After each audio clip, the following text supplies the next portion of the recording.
Put these women in a room together and beautiful things just happen.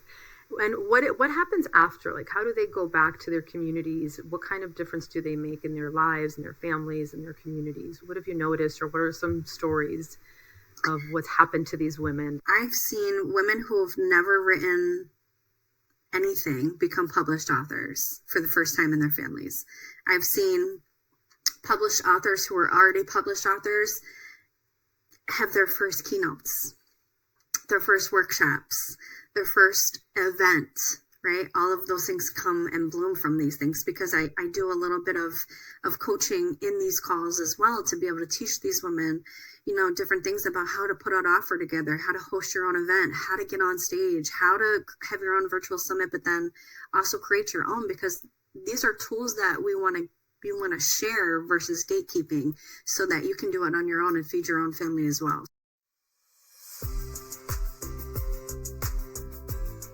Welcome to Life and Love by Design. I'm your host, Odette Coronel, an accredited professional coach, relationship mentor, NLP practitioner, and coach supervisor. I have guided countless individuals and couples who feel stuck to step out of autopilot and create relationships and lives that feel intentional, joyful, and deeply fulfilling. Tune in every Wednesday where I'll share tools, conversations, practical strategies, and fresh perspectives so you can get more intentional about designing a life and relationship that truly fulfills you. So let's dive in.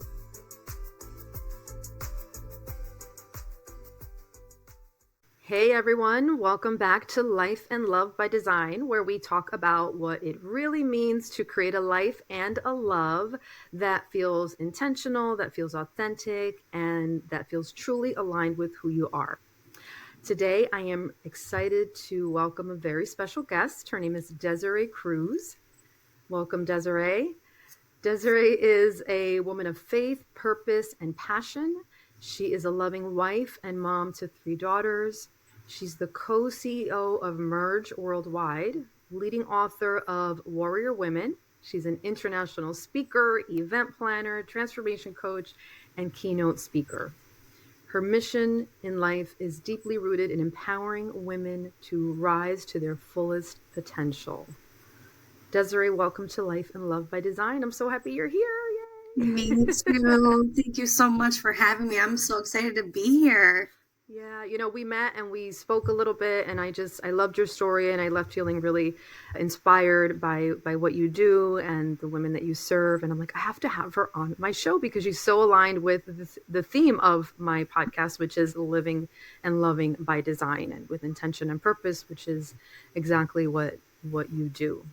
But before we get to the deep stuff, I wanted to start with something light and ask you, I know that you travel a lot because you're an event planner and you host events throughout the world. What is your favorite place to travel to, or maybe the place that feels most like home to you outside of your actual home? I love that. So traveling is very, very intentional for me. I think it provides so much clarity and so many breakthroughs personally, like for personal development. Italy by far.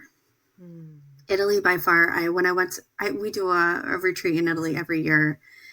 And every time I go, I feel home. I feel like I learn something about myself every time I go there. And I can't explain it, but it's very home feeling and very soul connecting for me and for my oldest daughter as well. She has fallen in love with Italy and now she wants to live there abroad. And I always say it's my fault. Oh my God, I love that. And I love that you get to bring your children with you and have them travel. You travel as a family. And I love Italy as well. So I can see how that feels, magical and can feel like home. What's your favorite thing about Italy? So something that's really awesome, specifically where we host the event, is in the Amalfi Coast region, but it's about a half hour from where my actual family came from. Oh. So, as the woman in my family, I have been the first one to go back to where we're originated from in 100 years. So my grandfather's aunts are the only ones that actually went back. And it's been about 100 years since that's happened. So I'm the first woman in the family recently who came back in over 100 years. Plus, brought my children along with me and my husband. So Wow, that's incredible. I That's saying it out loud. incredible. I just get goosebumps everywhere because Yeah. it's just so important to me. Yeah, and it's so beautiful to really, go back to our roots and see how our ancestors lived and to share that with your children. That's amazing. I love that. I love that. Thank you. So I know that you're the co-CEO of Merge Worldwide and you're a published author and leading author of Warrior Women. Tell us a little bit more about both of those things and how that came to be, how you came up with it. What is it that inspired that vision?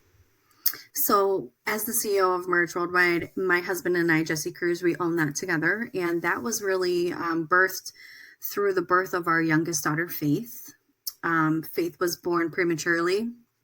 And I was removed from the family, and we were in a children's hospital for quite some time. And watching her fight and watching the power of community in that fight has been life-changing, to say the least, for me personally, plus my family. Through her story, we had countries all over the world praying for her, community showing up in ways where I've never seen it before, people coming to the hospital, taking their time to take my kids, sending meal trains to my house. I mean, it was absolutely beautiful what I've seen.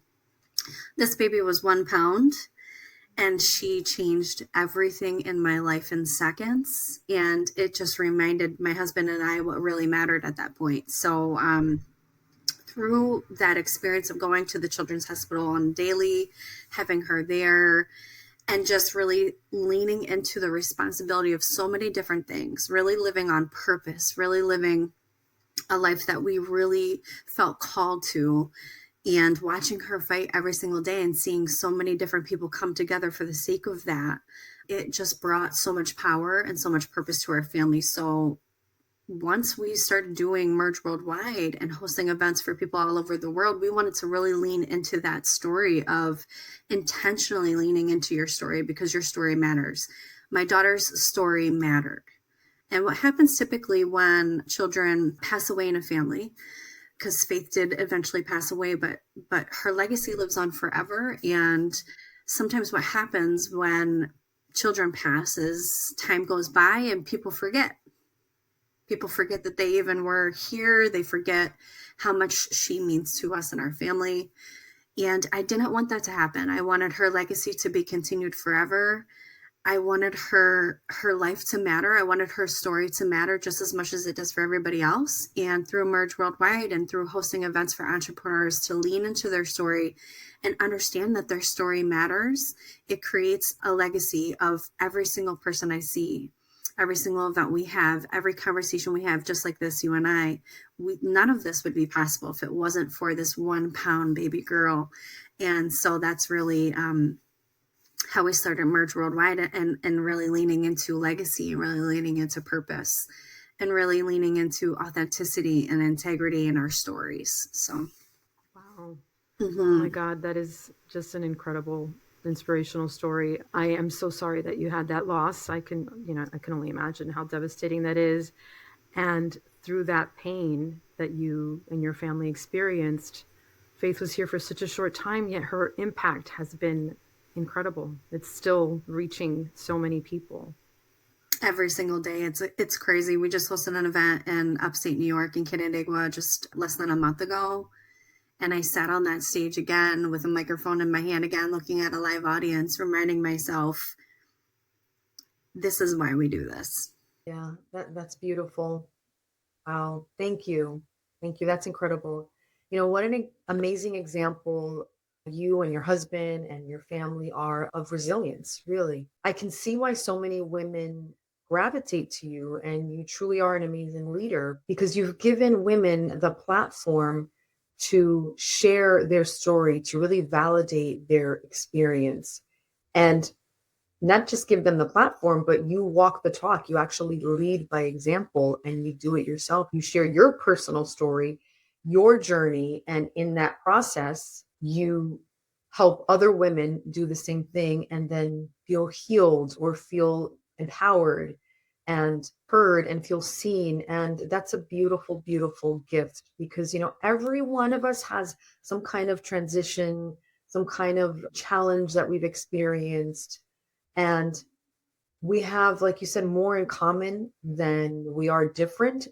And the fact that you give women the power to share their story as opposed to leaving it up for someone else's interpretation of what happened, it really must be so empowering for them. And what is that like?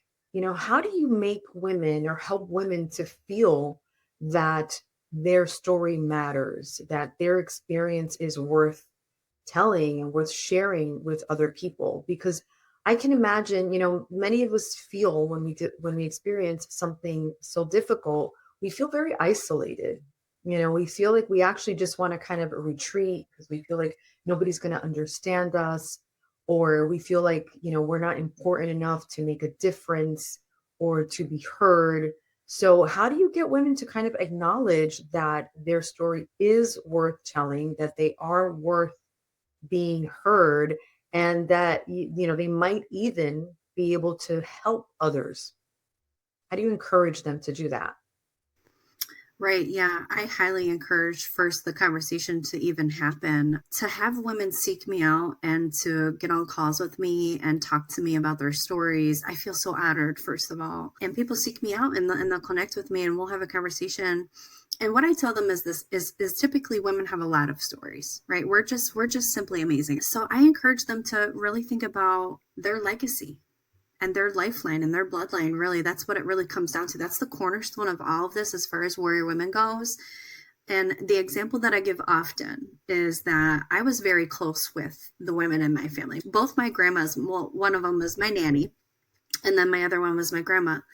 And I was very, very close to both of those women. They were much older. One of them was from the Depression area, and they were not given that same opportunity that I've been given. They were really shamed about their story.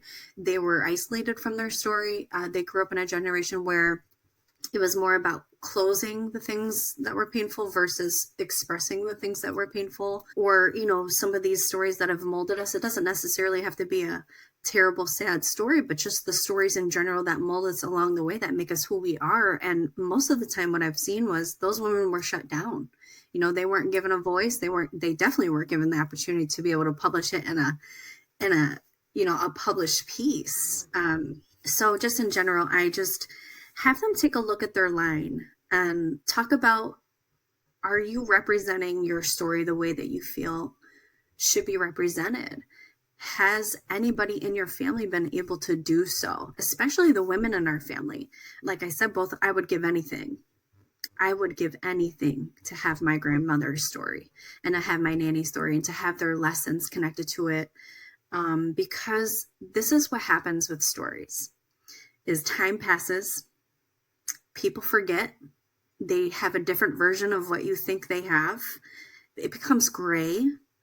It's not there written and saying, this is what I want you to take away from the story, right? So as women become brave enough or confident enough to share their story, many, many people get to hear your story and then they get to walk away feeling however they want about it. So now with warrior women, it takes out that gray area. It's no longer gray. It's now black and white, saying this is what my story is. I want to represent it in our family line forever, published. It's here and it doesn't go away.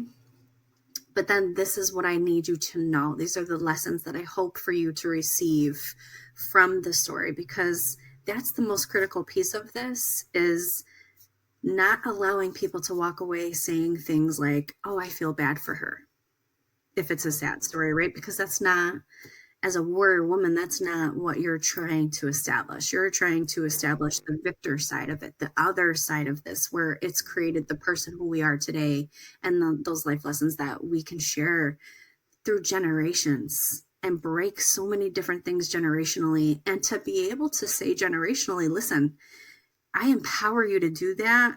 And then I also empower you to take these lessons if you feel so and continue those on.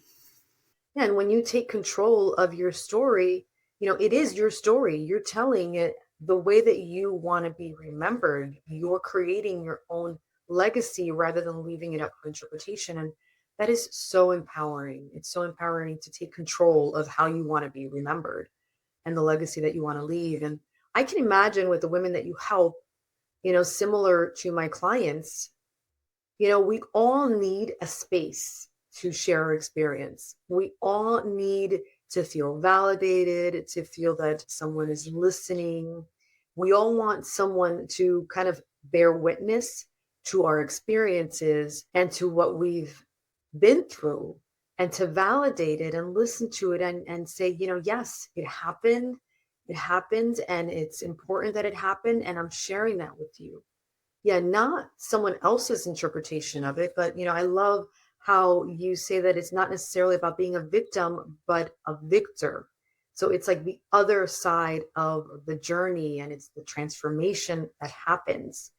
And I can imagine for these women and in their lives how empowering that must be. And the energy, what is the energy like in these events that you host? I can imagine it must be incredible. I can't explain what happens live at these events. It's magical. It's a collective of soul changing inspiration, empowerment, authenticity, raw, talking about real things that many can relate to. And it shares this collective of like, we as women are so much more alike than we are different. And so many people can relate to many of the stories, right? So if you can't relate to my story, there's plenty of other women here that you can probably relate to in some way. So there's this shared soul bonding that happens, and this shared collective of shame that just goes right out the window that people have felt prior. There's an empowerment to the piece where it's unexplainable because we're in a room on purpose full of heart-centered leaders that I've intentionally put in the room from years and years of building relationships with women that want to cheerlead for other women, that want to see other women successful, that want to see women really step out of their shell and become full blown into their story, full blown into their power, and clapping for them along the way and encouraging that versus competing with that. Yeah, I love that. Typically women, you see it on TV shows and in the media, women are competing for everything, or they're the most critical of each other. And I love it that you have these women from different cultures and different backgrounds and even different parts of the world, and they're just focusing on what they have in common on a human level and really cheering for each other and uplifting each other. And I love that. I feel like you're starting a movement by putting these women together and really bringing out the best in them, even though some of what they're sharing, it may not be the best moments that they've had, but they're turning their perspective and what they've learned and the lessons and everything that they've shared is something that's positive and beautiful. And it's most definitely a movement. Yeah. It's what I like to say is one powerhouse woman is like a figure poke, but a whole room full of powerhouse women, that's a whole fist coming at you. Yes. And that's what the difference is here, is it's not finger poking. We're coming in as a whole movement saying this is who we are. This is what we are encouraging. And we know that we're not for everybody, but that's okay too. We know that there's plenty of us who are ready to be a part of the movement. And I can't explain to you the amount of breakthroughs, friendships, collaborations, partnerships. It's just it's true sisterhood in so many ways. Are you feeling stuck, afraid of change, or just questioning the way you're living? Many of my clients come to me feeling disconnected, unfulfilled, or simply uncertain about what's next. Whether it's a relationship that's lost its spark, or a purpose that's faded, or patterns that keep repeating. As a professional accredited coach, relationship mentor, and coach supervisor, I support individuals and couples in reconnecting with themselves and each other. Take the first step and book an introductory consultation with me, and together we'll begin designing a life and a relationship that feels authentic, intentional, and entirely your own. Yeah. Right. You put these women in a room together and beautiful things just happen. And what happens after? Like, how do they go back to their communities? What kind of difference do they make in their lives and their families and their communities? What have you noticed, or what are some stories of what's happened to these women that have been in this space? Yeah. I've seen women who have never written anything become published authors for the first time in their families. I've seen published authors who are already published authors have their first keynotes, their first workshops, their first event, right? All of those things come and bloom from these things, because I do a little bit of coaching in these calls as well, to be able to teach these women, different things about how to put an offer together, how to host your own event, how to get on stage, how to have your own virtual summit, but then also create your own, because these are tools that we want to share versus gatekeeping, so that you can do it on your own and feed your own family as well. So sisterhood at the deepest level. I mean, some of these girls are going through health journeys together, marriage journeys together, business journeys together, collaborations behind the scenes. I just saw multiple warrior women at another warrior women's, and it just continues to snowball. But then we things that they never imagined that they were going to do, there's suddenly just opportunities. I feel like when you start a momentum in a certain direction, then the opportunities kind of come your way, and then they're reaching people that they never imagined that they were going to reach, and they're doing things that they probably never imagined that they would do. Yeah, the visibility goes crazy breakthrough. I mean, the trajectory of the visibility is astonishing for the women, because now they're a part of all of the girls' networks. So you join this network, but then you learn about all the women's network times every series. I mean, it just is, it's really fascinating to see the snowball effect in the women's lives. And sometimes we're like, wow, this is, exciting. This is really exciting, because, now they're on podcasts, and now they're on, workshops. Now they're doing columns in people's magazines, or running down someone's fashion show. Now I've seen, it's just incredible. That's awesome. And so I know you've built a beautiful and a very successful business, and you have a beautiful family. And none of that happens by accident. It all happens by design, like I like to say. What are some of the daily things or daily practices or routines that you have yourself and in your family in order to really stay grounded and stay intentional, just in the day-to-day? Love that That's question. When we're tested, right? Yes, that is such a great question. And I love that you asked me that, because that's a true leader question. So the fact that you even asked me that just shows me so much about who you are as a leader, because it's the most important piece. So on a day-to-day, I have to make sure that I am accountable in all areas, but then also with myself, like in general, is the most important piece to me. And some of the things that I do that is a non-negotiable for me is gratitude. Yeah. So my gratitude mindset, and from the moment I open up my eyes, I sit in bed and I meditate in prayer, and I thank God immediately. And I sit in a gratitude meditation as soon as I wake up.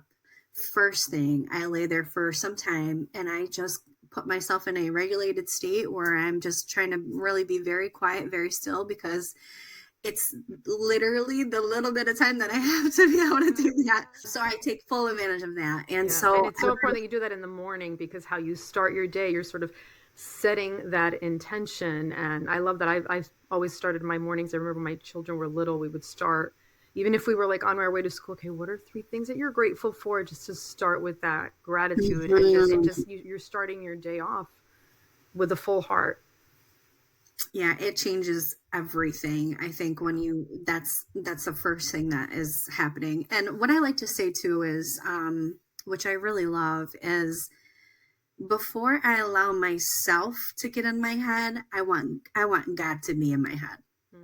So that's what I typically try to remind myself every morning before I start getting into this spiral of, what ifs or what is happening, or, just many different arrows that come along the way. I just say, before I put myself into that mindset, I want God to be put into my mindsets, because for me, my spirituality is everything that is keeping me grounded. So that's the first thing I do. The second thing is movement for me. non-negotiable. Like I have to have some form of movement. I'm a big time walker, so I walk every single day, multiple times a day. And I take my dog. My dog is like my pet therapy. He's not just like my dog. He's like he's just so many things for me. Yeah. And we walk probably 4 times a day. So that movement piece and other things as far as movement is a non-negotiable for me, for my mental, right? My mental health is like priority for me. And being in situations where I know that I am regulated and removing all the stuff that makes me feel dysregulated. I will not have energy for things that make me feel dysregulated.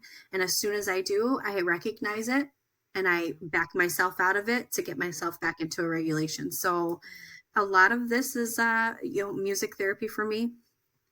I play jazz through my house every morning, or worship music, or whatever it is that's giving me that meditation regulation. And with those things, with the aromatherapy, the music, the walking, and the meditation in the morning, that's my top things that I do. And it's a non-negotiable for me. I don't.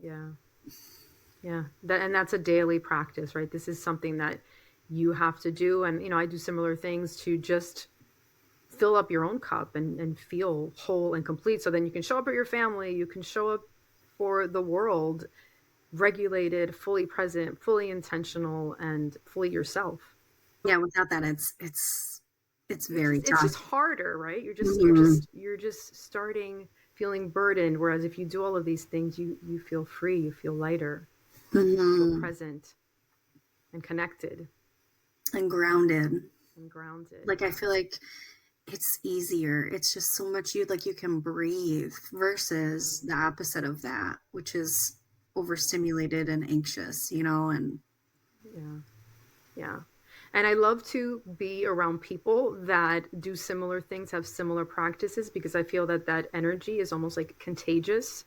It helps to be on the same wavelength and just feel that energy, become energized just, with other people that are doing similar things in terms of just being grounded and connected and present. Absolutely. I love another one is hiking for me, like being outside in the nature. Yeah, I would live outside if I could. Yeah. So you're right. I purposely do those things with my girlfriends or my kids or my husband, because that is, you want to be around people who have the same practices. Absolutely. Yeah. And going for a walk with someone that you care about, and you have the most amazing conversations when you're out there in nature. It's beautiful. I love doing that with my family as well. Before we wrap up, I just want to ask some fun, lighthearted questions. So just say whatever comes to mind. So the first question is, what's a book that changed your life? Oh my gosh, there's been so many. If you could pick one. Can I pick Warrior Women? All right, yes. That's a great choice. Yeah, it's changed many lives. Warrior Women has changed my life, because and it's changed my kid's life, because it's allowed me to really step into leadership. It's allowed me to step into things that made me nervous, and if you're not a little nervous, it's not big enough. And not only did it change my life as far as me sharing my stories multiple times, because I share a different story every series, but the women's stories have also changed me, and I also use this as a women's empowerment Bible and hand it off to my kids. So my oldest daughter just went to college, and I gave her all the series. My best friend's daughter just went to college. I gave her all the series, because it is like a handoff of women empowerment. So that one... Yeah, that one has been life-changing for me. Another one that's been very life-changing for me is Let Them. I love Mel Robbins. I've been following her for a long time. I feel like Let Them showed up on the scene exactly when I needed it to show up on the scene, which is another God thing for me. And she explains, when you're going into this, that there is going to be a group of people who are for you and understand all of this. And then there's going to be some groups of people who don't understand any of it and will mock it and not believe in any of it. And you got to just allow people to let them. So Let Them was another one for me. Yeah, that's a great one. Okay, what is one word that describes you right now? I love that. Awakening. Ooh, I love That was my word of the year this year, was awakening. that. I've had quite an awakening. Mm, beautiful. Last question. What is a quote or mantra or passage that you live by or that is meaningful for you? So Oprah is one of my most favorite mentors. She's always been since I've been a little girl. She's really inspired me in a lot of ways to believe in yourself in a way that nobody else ever has. And one of her quotes that she says is, "You get in life what you ask for." Mm, And I love that quote because it is true. So many people are just too scared to even simply ask.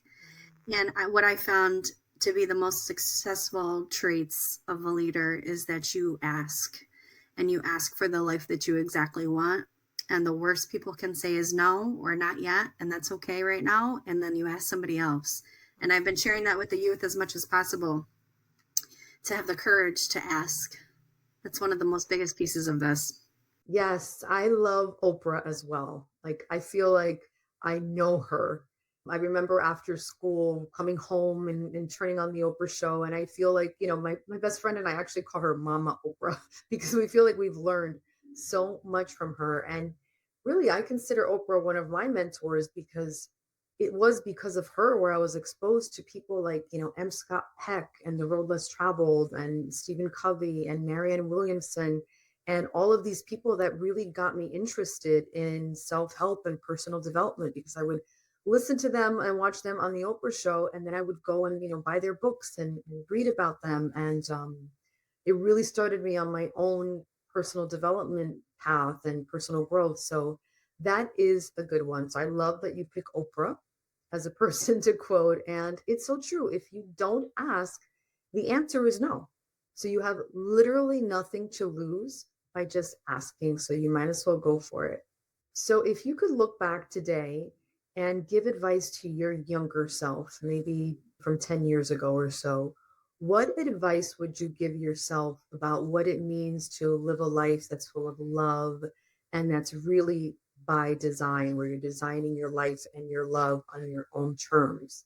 So, like looking back now, what kind of advice would you give yourself? One of the biggest things that I've learned through having so many different losses in my life versus um, relationally, personal development, and business development way, all three categories, is that we are the ones that usually get in our way the most, right? Sometimes the mountain is you. So if we come into a place where we understand that really most of this is on us, and if we can start rewiring ourselves to be able to take those limiting beliefs off of us and just allow God to really turn it into such a bigger movement than you could ever, and really fully lean into the calling that has been placed on your life, there is endless possibilities. It is limitless. We are the only ones that limit ourselves. So that would be one. Another one would be to dream bigger than you've ever dreamed, because you can have a life that you want and you deserve to have a life that you want. We're actually designed to have a life in abundance, and to really connect yourself to the groups of people who are going to believe in that, encourage you, empower you, and clap for you in all of the highs and the lows of that journey is one of the most key components, is like who you're around and really assessing who it is that you're around. And that goes all the way from family members to friends to business partners to associates. Another one is ask, ask, ask. Get into rooms intentionally and ask, ask, ask, because those connections, that talk to talk, these conversations, just having these open dialogues of, this is what I'm looking for, this is what I need, and how can you help, and how can you be a part, and do you believe in this together? I can't tell you how many things continue to roll just from the simple conversations and dialogues of having these conversations and asking, like, how can I be a part of that? How can I support you? what are the goals that I'm looking to have in the future, and how can you help me, be a part of that?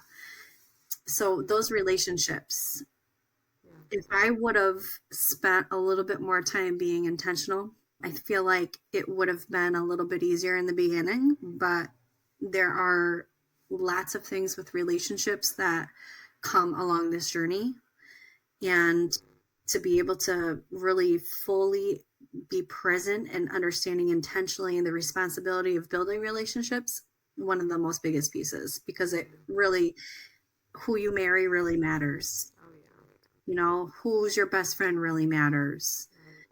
And not taking the opinions of even family members sometimes, because we have to learn that some people are not on that same journey with us, and it's okay.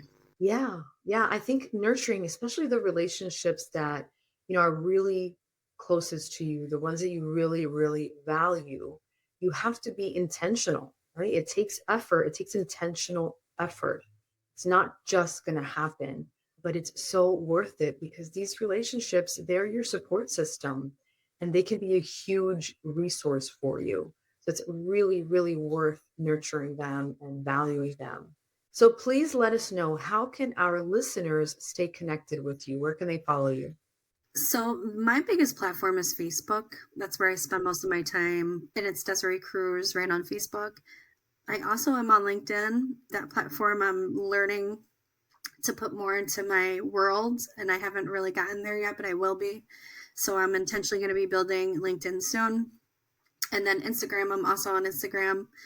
And my website, www.mergeworldwide.com, is a great one. It really takes people right to what we're doing, to learn about our why, learn about our mission, learn about our values. And it also gives recap videos of all the events that we've hosted along the way. So I encourage everybody to check out the website as well. Excellent. And we will make sure to share all of your contact information in our show notes. We'll include it there. So Desiree, thank you. I loved our conversation. I'm so glad that you were able to join me today. And I appreciate you sharing your heart and your story and your wisdom. You're really a powerful example for women everywhere. And woman to woman, I truly admire you. Oh, thank you so much. This was so great, and thank you so much. And I love the alignment that you and I share with the Life by Design, and so thank you so much for having me. I really appreciate having this time with you. Thank you all for listening and for joining us here on Life and Love by Design, where we remind ourselves that love and your life is something that we have to create intentionally. So until next time, remember that your life and your love are yours to design. Thank you so much for listening to today's episode of Life and Love by Design with me, your host, Odette Coronel. If anything that you heard today resonated with you, please take a moment to like and share this episode, subscribe, even leave a rating. This helps us grow and reach more amazing people just like you who are ready to evolve and design a life and a love that they want to live. And don't forget to join the conversation on Instagram at Odette Coronel Coaching. I would love to hear your takeaways. And if you don't have Instagram, you can always email me at lifecoach@odettecoronel.com. Until next time, remember, your life and your love are yours to design. See you next week.